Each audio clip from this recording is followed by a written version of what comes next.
What's up, everybody? Welcome back to yet another edition of Q&A with yours truly. It is me, Izzy. Let's get on to the questions. To be honest with you, man, I don't even really listen to the words. I mean, I do, but I don't. I mean, I've listened to motivational and inspirational tapes for 15 years. So I don't need the message most of the time. I don't need someone to tell me to get up early and stay late and outwork everybody. I do that on my own. I wake up every day and feel like working. So I don't need to hear that part. What I do is I try to resonate with the energy behind the message. I'm atheist, agnostic on the best of days.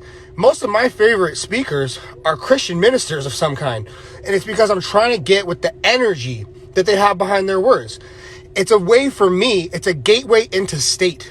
Because meanwhile, while everybody's saying, oh, motivation doesn't matter, energy doesn't matter, every single day I get into that state, that motivated state, and then I go do the work that I'm supposed to do. And I think that's an advantage, and I think that adds up over time, and I think I'm going to kick those people's ass when it's game time. So that's what I do. How do you decide on macros in a bulk? Well, personally, all my protein and fat macros are always fixed, and I really only adjust carbs. Everything else is fixed. I eat the same thing every single day. So that makes it pretty easy for me. But for general rule of thumb, in a surplus, you can have your protein somewhere between 0.8 and 1 grams per pound. Fat, 0.3 grams per pound. And then you just put the rest of carbs, and it makes it really, really simple and straightforward. You can definitely have your fat higher than that if you prefer to have your fat higher than that. It's not going to hurt anything. I personally like to keep fat lower because I truly believe that for enhanced athletes who are using peptides like insulin, like growth hormone, you will get better body composition results with a lower fat intake. And a lot of pros seem to agree with that as well.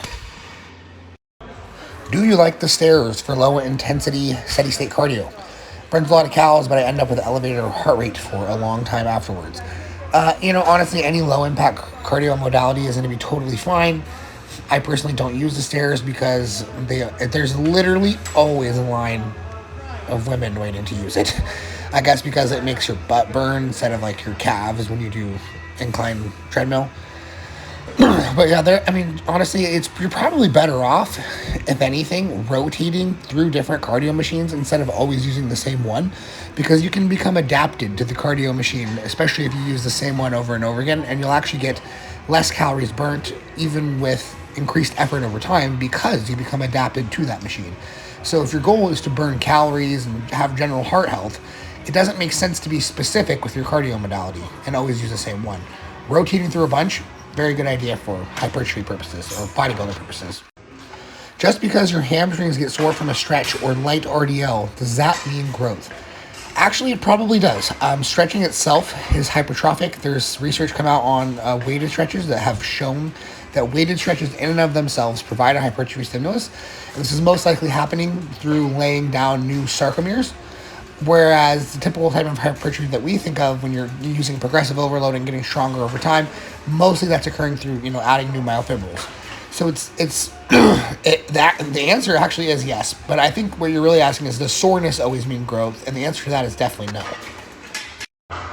Does doing sets for muscles like abs impact the growth of other bigger muscles like chest or back? Yes, but the impact is very, very small.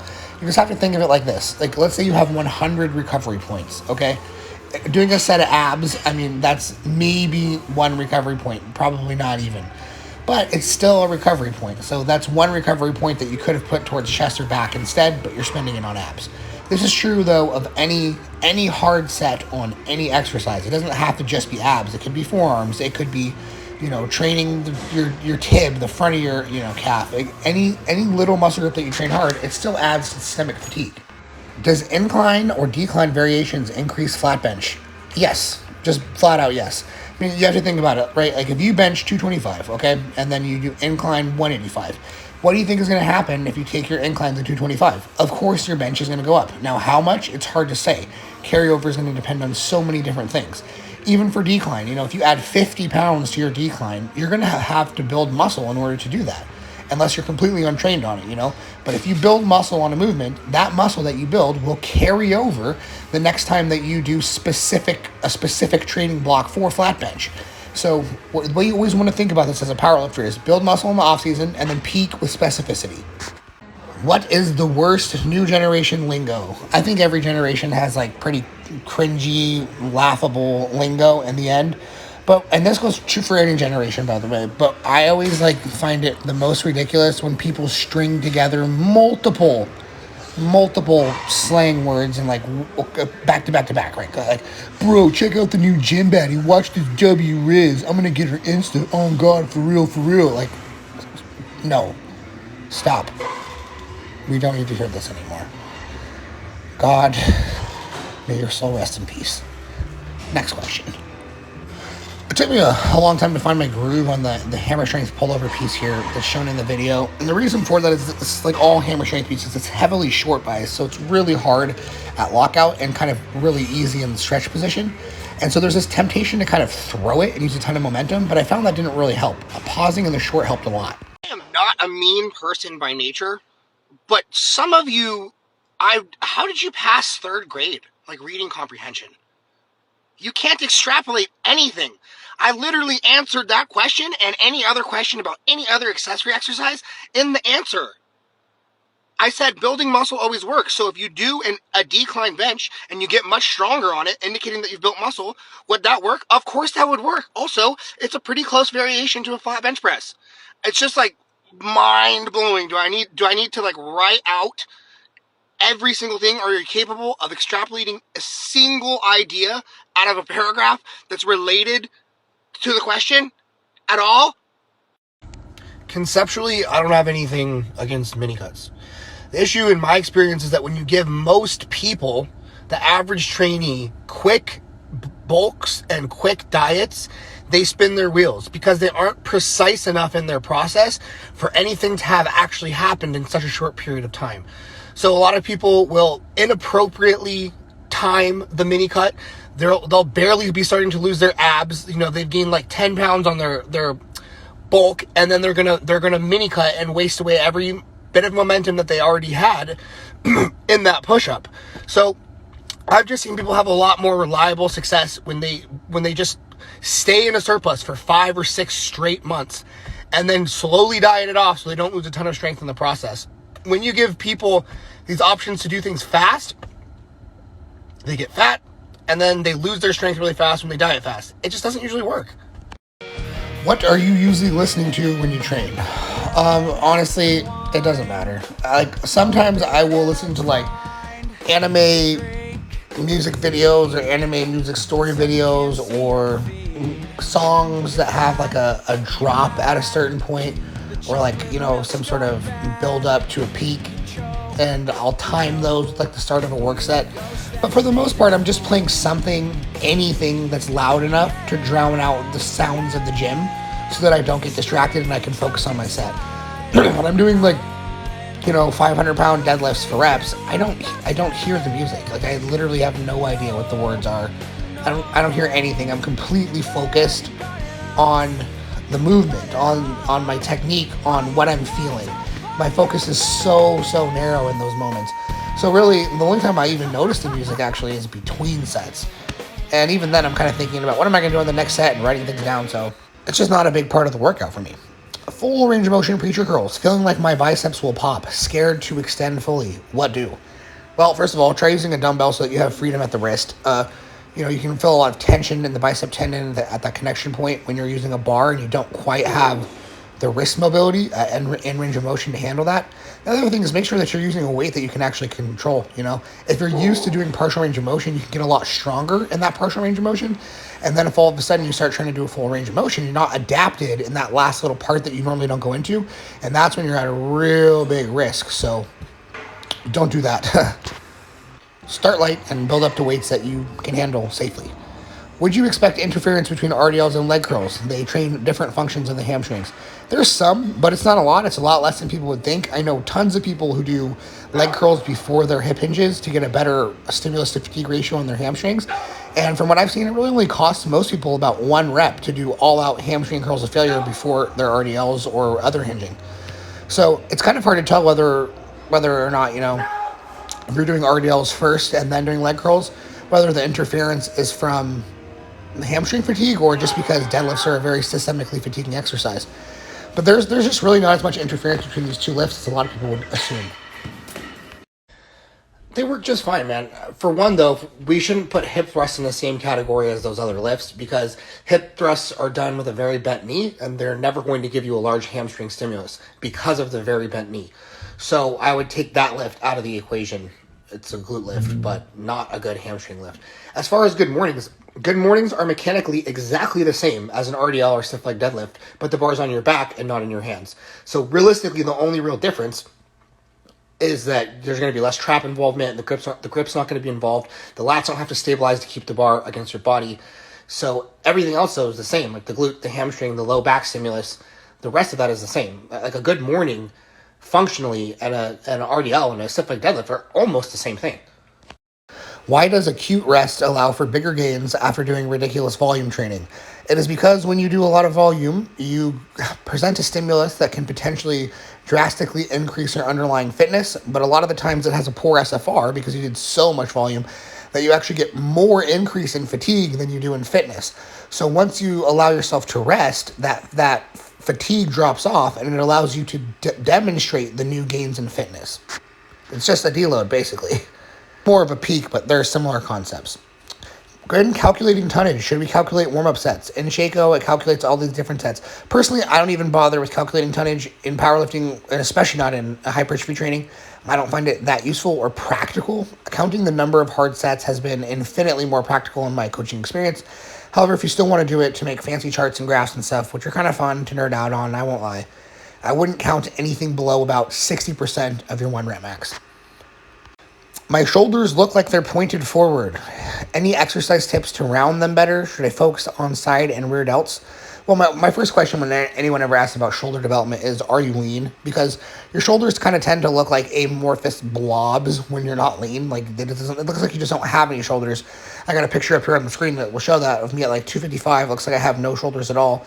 And then at 215, it's not like my shoulders are good, but hey, look, I clearly have shoulders. So yes, rear delts and side delts to make your shoulders rounder too, though. I would say they're mostly niche situations, but I can think of a couple for sure. So, for example, like with this right-left imbalance that I have, if I'm doing unilateral work with the goal of fixing that imbalance, I would care how that carries over to the other pressing movements that I'd like to include in my program that are currently limited by one side being way weaker than the other. Other examples could potentially include somebody who's gotten to the point where there's a very weak leak in the chain. So all of their chest pressing and shoulder pressing is, let's say, limited by weak triceps. If they want to try to address this to get better SFR from compound shoulder and chest movements, they might care about which tricep accessories that they're selecting in the hopes that those tricep accessories will carry over to the main compounds that they're trying to use to get a better chest and shoulder SFR. What do you think about ab, forearm, and trap direct work? In the previous question, forearms, abs, traps, is indirect work enough? Sometimes it's enough, sometimes it isn't. If you don't think they're growing proportionally for you, or you don't like how they look, you want them to be bigger proportionally to everything else, train them directly. It's up to you. It's not every case is the same. What machines would you prioritize purchasing for a home gym? Number one is really easy, a cable pulley system of some kind. I mean, that just unlocks so many exercises for you. Rows, pull downs, curls, push downs, laterals, rear delts. There's just so many options if you have at least some sort of a pulley system. Number two for me would be a leg press. Personally, like a lot of people, I just find that I can't train my quads super effectively without a ton of focus on driving my knees forward with back squats, and in the end my hips and hip extensors just tend to take over anyway. So machines are really the only way for me to train quads maximally without having to put a ton of effort and focus into my technique on each and every single rep. Secondly, on a leg press you can also do calf raises, and I find that most home gym calf exercises suck, like single leg calf raises on the stairs or barbell calf raises, Ghetto Smith calf raises. Leg raise calf raise is the GOAT.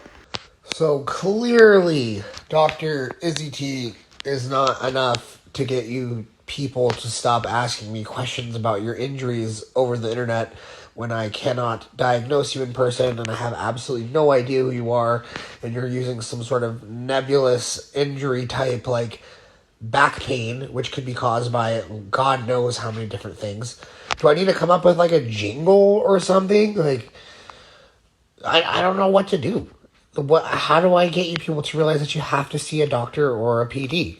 Don't ask your injury questions to Izzy T. Ask them to your local doctor or PT. Thank you. What fat sources do you prefer to use and prefer your clients use, and why? The bulk of your fats should come from polyunsaturated fatty acids, so PUFAs. This is the kind of stuff that's found in fish. I'm sure everybody knows about omega-3s, but excuse me, it also is the type that is found in nuts and seeds.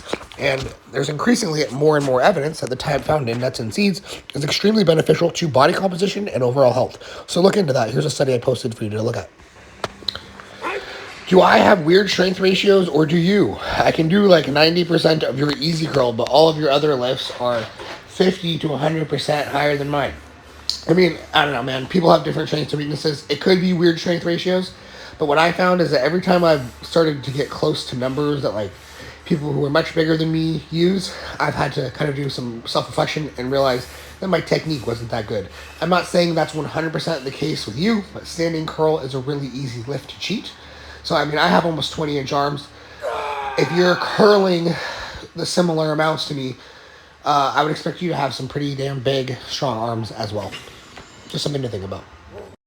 Is barbell hack squat a good lift for quads, in your opinion? No, it's not. And the reason for that is because it's the partial range of motion movement, and I don't know if there's any muscle group that benefits more from full range of motion training than quads. Full knee flexion is essential because honestly, with partial quad movements, you just don't train some of the vastus heads, and you can't bias different quad vastus heads with different exercises. You need full range of motion to hit all of them. So, no, in my opinion, barbell hack squat, if you recognize me in either of these pictures, thank you, because you are an OG PTW fan follower from like 10 fucking years ago. Anyways, friends, as always, if you have any questions for me, leave them in the comments. If you liked the video, like the video. Subscribe if you haven't already. Share, blah, blah, blah. Have a good day.